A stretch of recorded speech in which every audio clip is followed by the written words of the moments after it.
USA. And this morning, on the boulder, we have a very special guest, Aron Ralston! Oh, gosh, it's a real pleasure to be here. Thank you. Oh, thank you.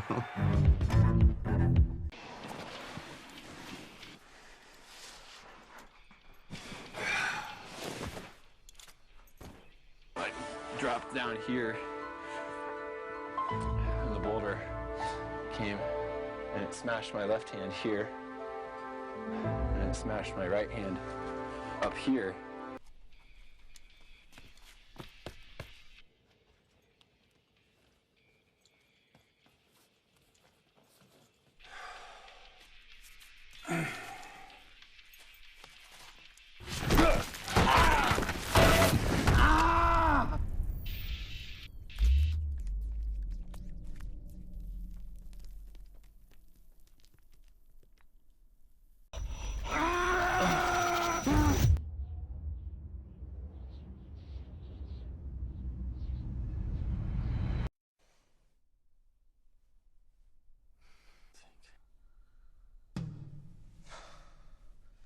Just think.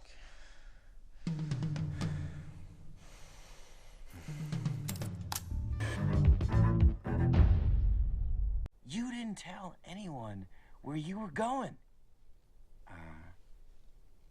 Yeah, that's absolutely correct. Anyone?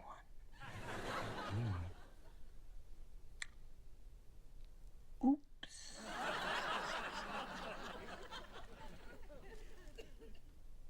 Oops.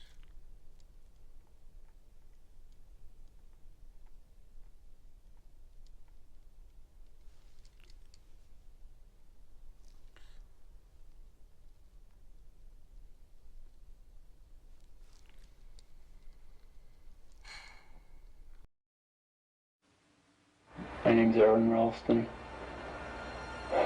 My parents are down on Larry Ralston of Englewood, Colorado. Whoever finds this, please make an attempt to get it to them.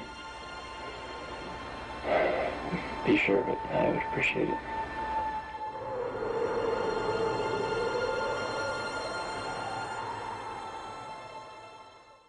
Don't give up, Aron.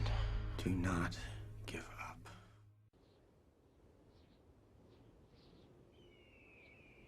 Ralston realized what he had to do to save his life. It came to me, this epiphany that I could break the bones, because my arm was caught so tightly that I could torque myself.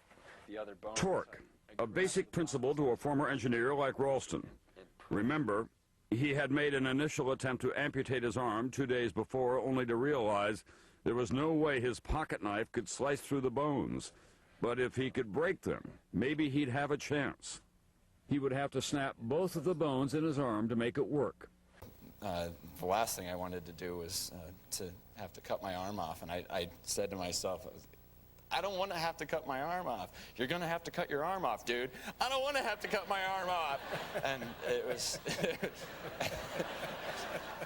And then I laughed out loud because I was yelling at myself. And so I settled myself down and realized I was in it for a long haul. Can I show you my trick, actually, here? Because this is my arm. And I just wanted to demonstrate that I can spin things around until they go all the way around like that. So that's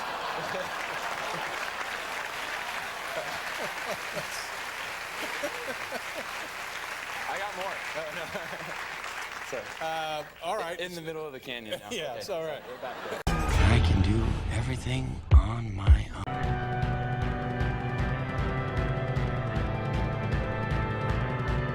It was only a few more moments of work. After that. And then, boom, and I wasn't even attached anymore, and I fell down like this, and I was free.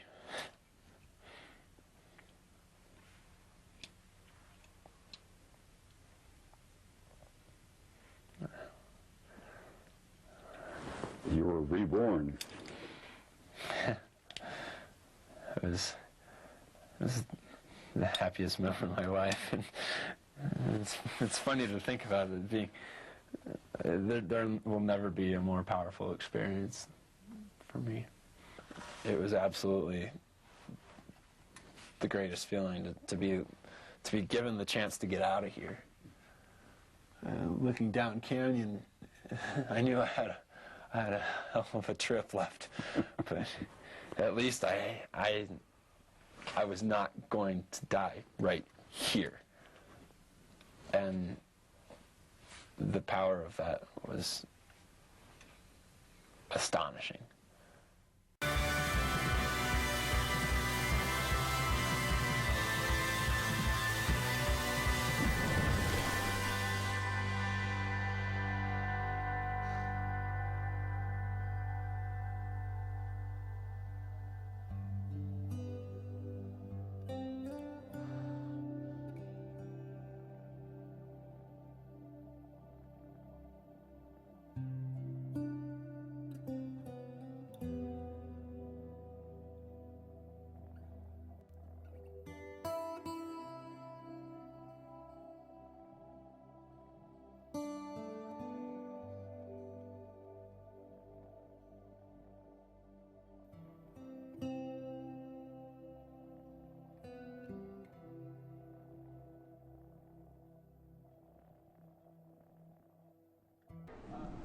How has that changed you, and how have you accepted that you were going to continue to live?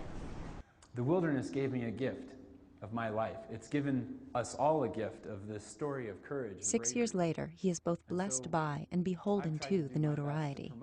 He works full-time as a motivational speaker, and his 2004 book has been optioned for film. I'm so glad to meet you. Good to meet you. I work with being accepting that this is my life. You're very inspiring to me. And yet I also have conversations with my girlfriend about what is my life outside of that. All right, climbing. I still have an element of adventure and exploration and discovery in my life. But I also understand that there's a fullness and a wholeness that's here, and this aliveness that comes more from being more open, not needing to feel so extreme. And still, questions of identity persist. Even years later, people feel that, like, why are we paying attention to him? Why are we celebrating this guy who kind of was an idiot and made a big mistake and who isn't that talented of a climber and all the rest of this? And I'm just like, yeah, totally. Tell me when you figure it out, because I'd like to know. Okay. Sweet.